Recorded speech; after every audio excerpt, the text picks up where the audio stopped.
Magulang ay kailangan sa mga batang manonood. GMA News and Public Affairs. Walang ginikilingan, walang pinoprotektahan, walang kasinungalingan, serbisyong totoo lang.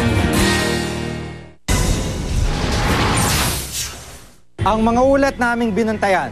Ang one-on-one interview kay Sarangani Representative Manny Pacquiao.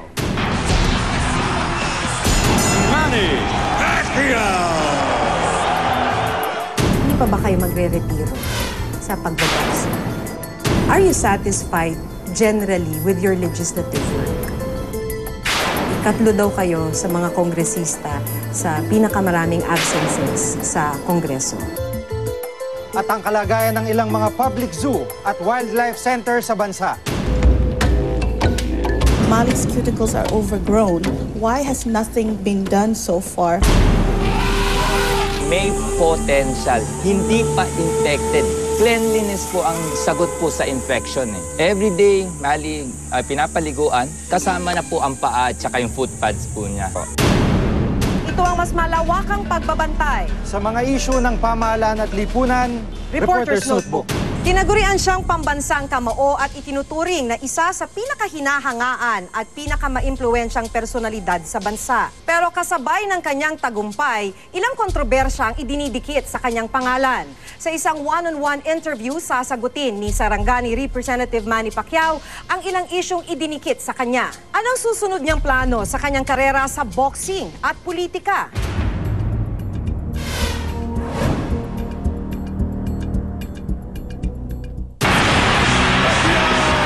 Isa sa pinakapopular,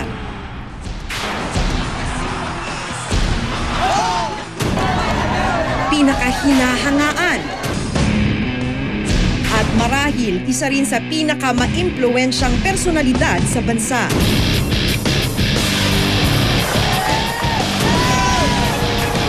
Ang kauna-unahang boksingerong nakasungkit ng 8th Division World Boxing Championship title, ang binansagang pambansang kamao,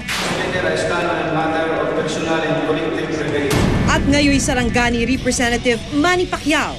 To the winner by split decision, and new WBO heavyweight champion of the world, the Desert Storm, Timothy. Sa kanyang pinakahuling laban kontra sa Amerikanong si Timothy Bradley noong June 10, marami ang nagulat nang ideklarang nanalo via split decision si Bradley. Iba't ibang haka-haka ang lumabas kung bakit hindi pumabor kay Pacquiao ang resulta. May mga ganong haka-haka kung na nagkaroon daw ng fixing dun sa last fight with Bradley, yung mga ganong usap-usapan. Yung mga ganon ba na haka-haka also entered your mind or hindi naman? Siyempre, isipin ng mga tao kung ano yung nangyayari kung, di ba, nakita naman na panalong-panalo ako, one-sided fight, tapos ang desisyon sa kabila. Hindi natin maiwasan sila na mag-isip ng gano'n na klarong-klaro. Kung close fight sana, is pwedeng mangyari. After the fight, alam niyo kayo yung nanalo, pero iba yung in-announce na panalo. How did you feel? Was it humiliating? Were you angry? Nung pag-announce na nanalo siya, kita mo wala akong reaction because the Holy Spirit is already telling me. Ina-inform na ako na kung anong mangyayari. So ang reaction ko, kaya ako ganun. Makita mo sa video na gumanon na ako, tapos tumingin ako sa taas, tapos ngumiti ako. Masaya ako dahil sinabihan na niya ako, tapos nasaya ako. Bakit? Dahil may purpose ang Panginoon. Matapos ang kontrobersyal na desisyon sa labanang Pacquiao-Bradley, isang investigasyon ang inilunsad ng World Boxing Organization o WBO. Sa inilabas na desisyon ng WBO kamakailan, unanimous ang naging desisyon ng 5-man team na nag-review sa naging laban at sinabing si Pacquiao ang nagwagi. Pero hindi maaaring baguhin ng WBO ang naunang desisyon ng judges at hindi rin maaaring bawiin ang championship belt mula kay Bradley. Nung narinig ninyo yung balita sa desisyon ng WBO na kayo yung tunay na nanalo, of course you felt vindicated. Hindi naman ako nagulat talaga o na-surprise sa naging decision dahil alam naman natin na talagang one-sided fight yun at alam na natin kung anong ikalalabasan nung pag-investigasyon nila. Yung trust ng tao sa boxing is bumalik ulit. Akin lang is yung Yung hindi lang naman ako, 'di ba? Hindi lang naman ako ang boksingero, kundi yung pangalan ng boxing, no? Boxing, sino yung mga boxing fans, paano pa sila magtiwala kung ganyan palagi ang magiging desisyon, maging resulta ng desisyon. So, sino yung mga fans, hindi na sila manonood ng boxing. Why bother the teacher anymore? When you talk ngayon, Congressman, malakas yung religion sa inyong mga pananalita. Kayo na rin ang nagsabi na nagbago kayo pati sa pamumuhay ninyo, pati sa pakikipagtrato ninyo sa mga tao sa paligid ninyo. Turning point ko is nagbabasa ako ng Bible. Bawat basa ko ng Bible, nakukuha ko yung binabasa ko. Kumbaga may nakukuha akong aral, no? Sa bitas. Ina-apply ko sa sarili ko. Pag nagbabasa kasi ng Bible, ibang Holy Spirit yun na mag-aano sa'yo, mag-guide sa'yo. Hanggang sa I follow the instruction of the Bible. The Bible is the manual to life. Sa aking panayam, itinanggi niyang nalalapit na ang kanyang pagre-retiro sa boxing. Hindi pa ba kayo magre-retiro sa pagbaboxing? Hindi pa naman. Hindi pa naman. Ibig sabihin may susunod pang laban na dapat asahan ang boxing fans. Mayroon pa. Posible po kaya na si Bradley yung susunod. Posibleng si Bradley, posibleng si Marquez, o Floyd Mayweather, wala pa kami, o somebody else. Hindi pa namin pinag-usapan. Why not retire, Congressman? Gusto ko pag-retiro ko, hindi na ako babalik sa boxing.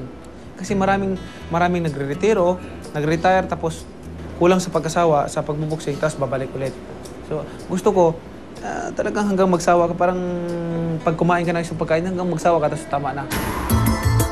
Sa kabila ng kanyang pamamayagpag sa mundo ng boxing, nagdesisyon si Pacquiao na pasukin ang mundo ng politika noong 2007. Kumandidato siya bilang kinatawan ng unang distrito ng South Cotabato. Gayunman, hindi siya pinalad at natalo ng incumbent congressman noon na si Darlene Antonino Custodio. Pero sa muli niyang pagtakbo noong 2010, matagumpay na nailuklok si Pacquiao bilang kinatawan ng Lone District ng Sarangani. Sa loob ng kanyang mahigit isang taong panunungkulan, umabot na sa 10 ang authored bill ni Pacquiao at 43 naman ang co-authored bill niya. Pero wala pa rito ang tuluyang naging batas. Are you satisfied generally with your legislative work? Satisfied ako. Ako gusto ko talagang gusto ko ring ako mismo mag-implement ng mga project kasi sa being legislative, maghintay ka pa, pag may bill ka na ipapasa, maghintay ka ng ilang buwan bago mapasa yan.